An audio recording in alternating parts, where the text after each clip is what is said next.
Okay guys, welcome back. Today we're gonna learn the elbow air flare for beginners. Now for the elbow air flare, believe it or not, it's a lot easier to do at least one elbow air flare than one air flare. Like the elbow air flare has really a lot of pluses and some downsides, but basically it's way easier. Also, this move is very easy to combo with other moves. That's why I love it so much and I use it a lot. Now the air flare, you have to be high enough. Unlike the elbow air flare, I actually did a couple of tutorials about how to do this. But first we have to do the first elbow air flare, right? So to do that, what you have to learn is very, very solid elbow freezes. That you can actually hold easy. A trick is here to lock your joints. So this doesn't go down when you stand on it, but it actually stays in place. It's not necessarily straight, but you lock your joints, your shoulder, everything stays on the same spot. And you need to practice all three shapes, left, right, and the middle is on both elbows. You need to get that down. Now, what you also need is some pikes on your elbow. This might be tricky, but just work at it as you go.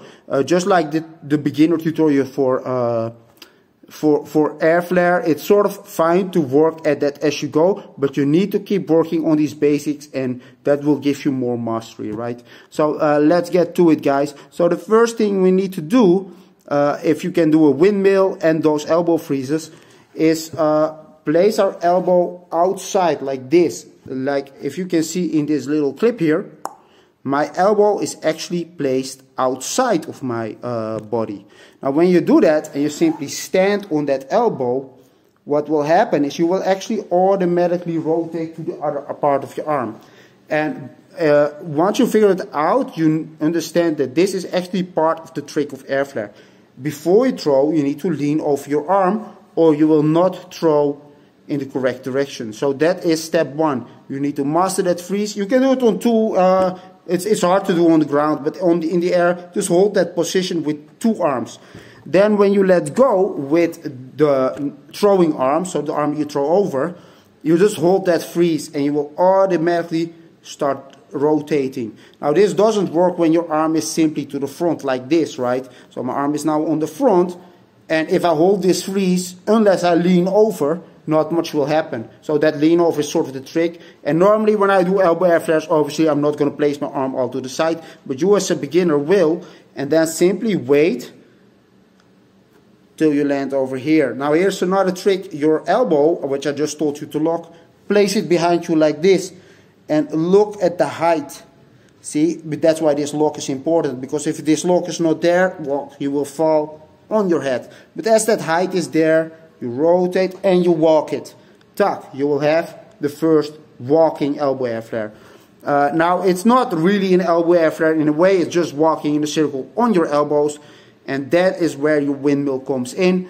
You try to add this. Now when you transfer or actually rotate on that arm, you swoop down, and as soon as you throw over, you swoop up. So right before you swoop over actually. And in both verses, if you can stay sort of in a pike position, it's even better, guys. If it is hard for you, just bend your legs, but obviously you want to do it with straight legs. Now from here, from the landing, you want to place this arm either in the freeze or like this and drop into a windmill. It's also fine if you just straight up keep going. So from here, when you land, and this is why elbow air flare is actually a little bit harder than air flare, you sort of land on two elbows, like this. But if you remember how you started from one elbow. So that makes it a little bit more of a tricky move. And that is what you have to practice those freezes a lot. What I used to practice a lot is just standing on my elbow like this and from no momentum throwing an elbow air flare. And then when I did these multiples, it became more easy. But basically the main advice actually to practice air flare. But not everybody's interested in this. And this one is a lot easier and looks good a lot faster, right? So from this whole walkover, all we have to do is practice this a couple of times. And when you're ready, doing the exact same thing, as you start throwing this hand behind you, you make a hop. It's like a hand hop, so when you don't know how hand hop or elbow hops work, it's actually not in the arm. No, this is locked. This stays the same. It's actually in the shoulder. You push from your shoulder. That's how you make the hop. If you want, you can push with the hand, but it makes you sort of go in the wrong direction. Just give a pump. And that pump is aggressive. You can use your legs, but you don't really need to. You need a small pump and you throw off like this. So once you get this, and you can add that windmill swoop to it, now it's time to make it bigger and bigger and bigger by gradually opening the arms more and more.